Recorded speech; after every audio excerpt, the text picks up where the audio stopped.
Hi class, so we are now on the one-way ANOVA. We're doing it between subjects, one-way ANOVA. I'm going to have us learn this in the context of looking at personality differences across the US. And so we are going to do a quick review. It's like the t-test in that I'm comparing group differences. And so in the context of this study, I'm interested, are there personality differences based on regions of the US? So in ANOVA, a one-way ANOVA, I'm going to have one IV, which that IV we can also call factor. And that factor can have more than two levels. So a limitation with T, can only have T for two. ANOVA, I could have two groups in my IV or my factor, 3, 4, etc. So in this example, we have four regions of the US. And you are still going to have one DV. It needs to be at data. All right. And so we are going to look at the context of a study that was done. So this study, if you were to go and read it, and I posted it if you want, it does cluster analysis. And so it takes all this data it's pulled from people reporting. So if I lived in as an Arizona resident, they'd find information on Arizona residents about their general political beliefs, what's going on with them, economics wise, social, health, and then personality. So the actual study used 3 regions, but the data I'm using and kind of having for us is based on 4 regions of the US. And so cluster analysis is going to take all that data and then it's going to see, can we identify patterns of your responses and put you into groups. All right, so this study then was shared in Time magazine. So Time magazine, I love this because they did a great job kind of sharing the actual findings from the personality study and then making it interactive. So you're going to see that in a minute. They're Good Science, which I call SciComm. Awesome. Not all journalists are great at communicating science. Sometimes they can misinterpret correlation for causation. Sometimes they can overemphasize findings that a researcher might say, oh, that's not really a big deal. I wouldn't have emphasized that. So they did a really great job. So this Time magazine, which you have a link to and you're going to need to go to, and I'm going to show you it in a minute, is where you're going to go through and again read through the study. It talks about and shares that research article looking at trying to estimate based on where you live where you'd fit with personality wise. And so if you're feeling fuzzy about personality stuff, again, watch the first 4.5 minutes of this crash course video. It reminds you about the big 5, ocean. If you remember ocean, openness, conscientiousness, extroversion, agreeableness, neuroticism. And so then you're going to go through and you are going to take the survey. So the survey, there is a whole long, bigger survey you could take that is noted right here if you want to take the full version, but I would just want you to take the quick and dirty version. Quick and dirty version. You're going to click submit and then it's going to tell you. So I belong in Utah, apparently, which is kind of funny to me. And so then you're going to take that, you're going to respond to that with the discussion board. All right, so let's talk a little bit more about this. So they found, from the actual study, they found evidence that we see personality differences for 3 regions within the US. So I kind of highlighted some of the research that is shared here. So, I'm sorry, I'm trying to scroll down so you could see a little bit more about this. I'll just move my video.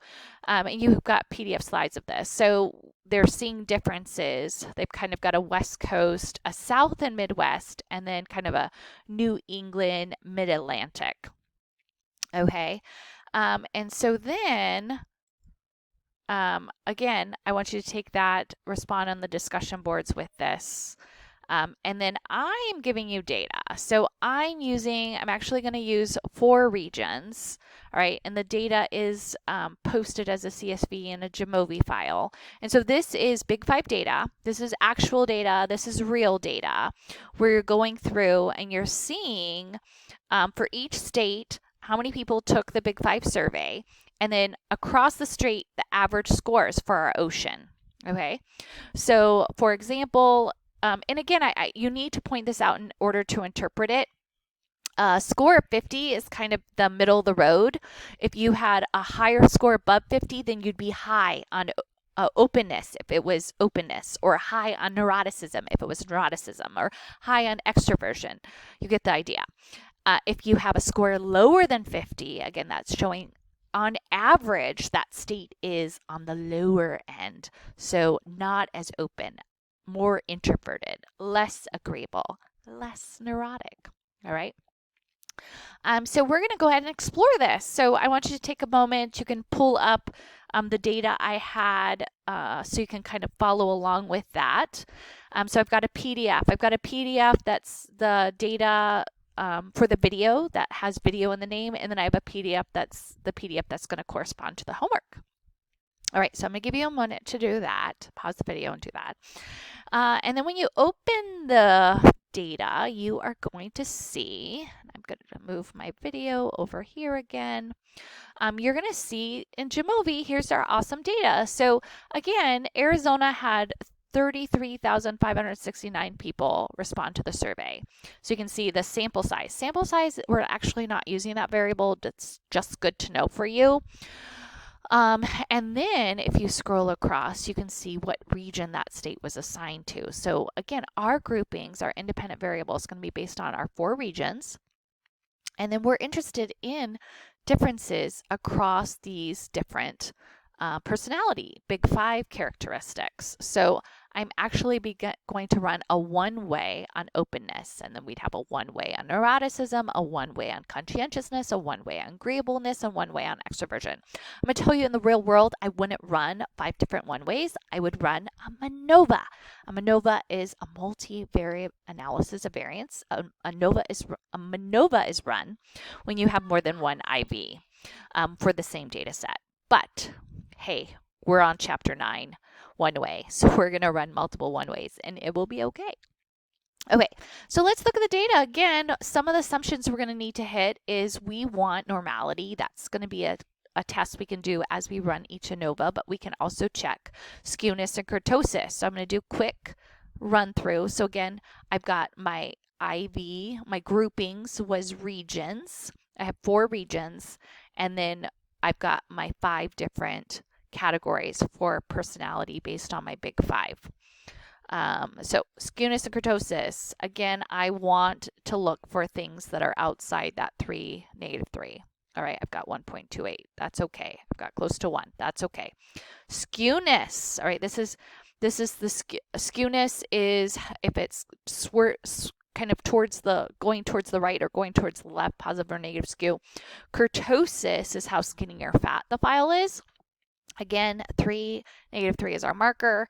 We've got some that are in that 2 range, and that is okay. All right, so let's take a little gander before we run ANOVA. Let's look at our data. Let's look at our means.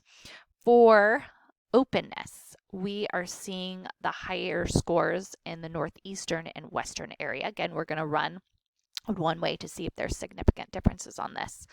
We're seeing definitely differences in conscientiousness. The northeastern region is lower. Everyone else is kind of middle of the road with that 50 mark. With extroversion, we're seeing some higher rates in the Midwest.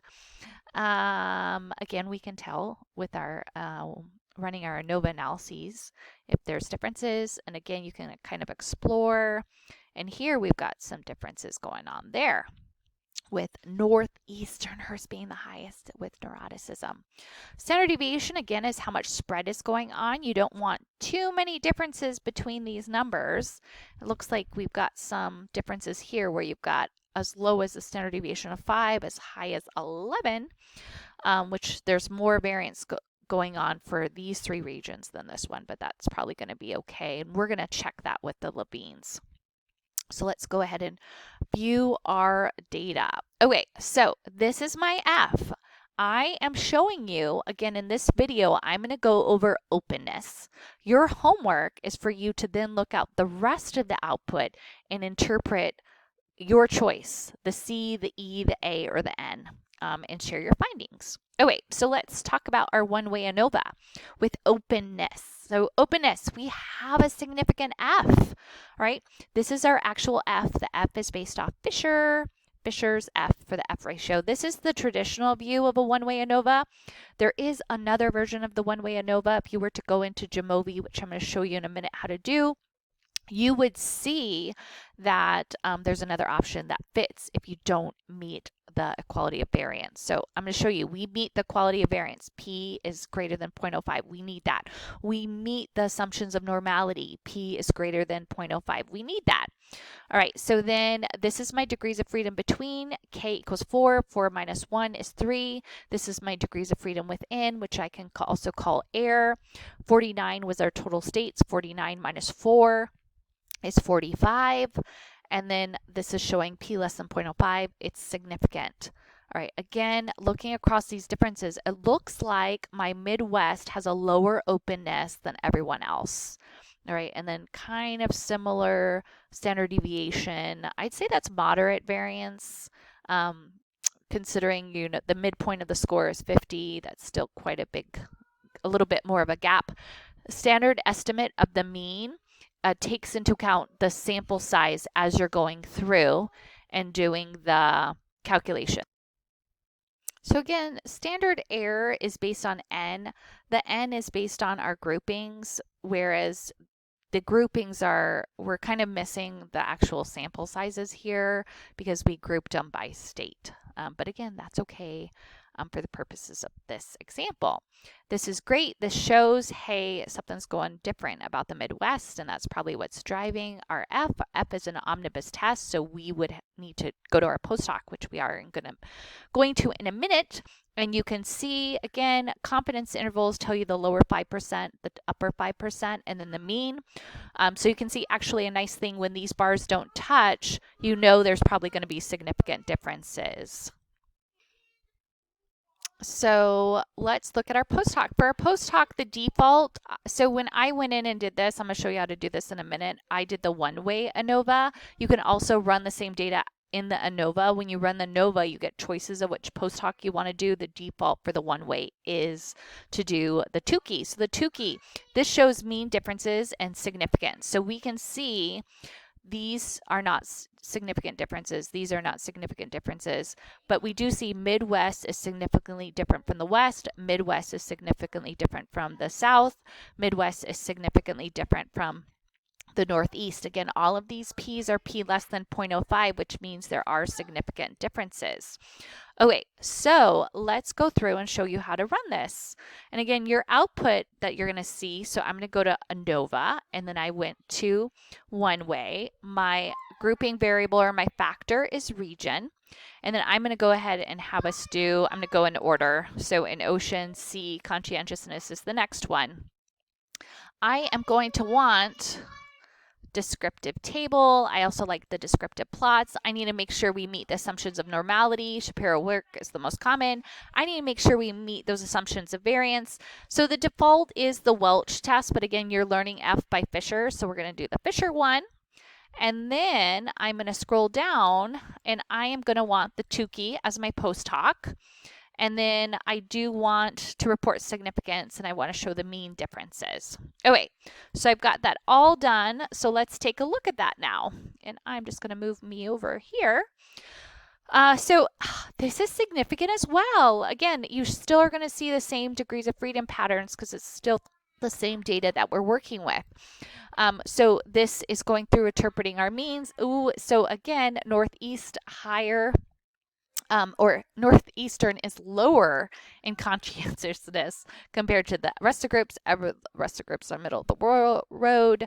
And so you can kind of see I meet those assumptions. Ooh, I don't meet the assumption for quality of variance for conscientiousness.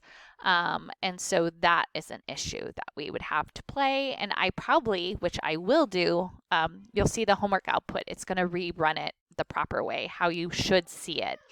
So ignore this. You can't use this for your homework.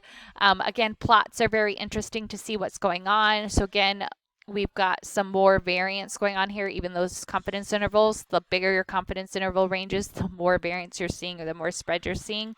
Then we're seeing less here, and that's probably the issue that's driving that equality of variance.